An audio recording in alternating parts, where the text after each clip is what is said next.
Փաշինյան որոշ քաղաքական գործիչներ ասում են, որ հոգևորականների դեմ այս պայքարը բերելու է բախումների քաղաքացիական պատերազմի, արդյոք դուք բացառում եք նման սցենարը եւ Գարեգին երկրորդին ինչպես եք հեռացնելու, հնարավոր է որ իրավապահները նույն կերպ ասենք եկեղեցի մտնեն։ Գիտեք, ես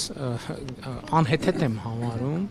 բախումների մասին խոսակցություն, անհեթեթ եմ համարում։ Գիտեք, 2000 ժողովուրդ ջան, ախր հիմա հետ գամ միկրոֆոններն են, շատ լավ, ներողություն, դա կատարյալ անհեթեթություն եմ համարում։ Գիտեք, մենք 2018 թվականին Հայաստանում հեղափոխություն ենք իրականացրել եւ ըստ էության բախումներ չեն եղել։ Հիմա մենք հոգևոր, բացառապես հոգևոր խնդիր ենք առաջ քաշում եւ այդ հոգևոր խնդիրը իրականացնելը կարող է տեղի ունենալ միայն հոգևոր, քրիստոնեավայել, քրիստոնեական սիրո վրա հիմնված գործողությունների եւ քայլերի վրա։ Հայ առաքելական եկեղեցու հավատավոր հոտը ինքը կմերժի եւ ես ուզում էի ձեզ ցույց տալ, ես այսօր կռահելով ես բերել եմ ապացույց, չէ, ապացույց։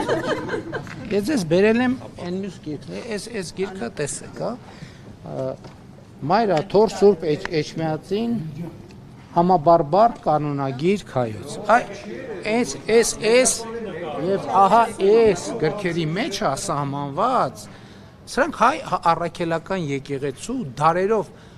այս գրքի մեջ կանոնները ձևակերպվել են 356 թվականից Աշտիշատի ժողովից սկսած, որտեղ հստակ ասվում է,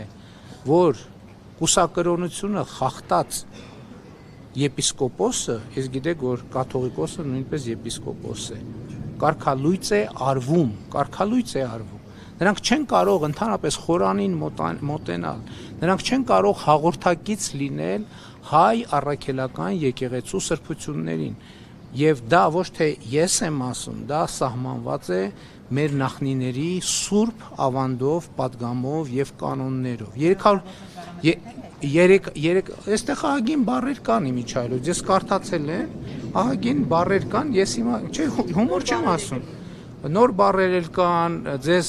ծանոթ բառեր էլ կան, անծանոթ բառեր էլ կան, բայց այսօր չեմ կարծում, թե մենք, գիտեք ինչ, ես առավոտյան շատ վաղ եմ արթնանում եւ ամեն օր գոնե 1.5 ժամ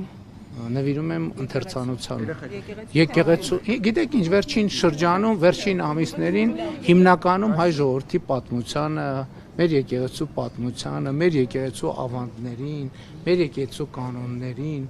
սուրբ գրյան ընթերցումներին եւ այլն եւ այդպես շարունակ։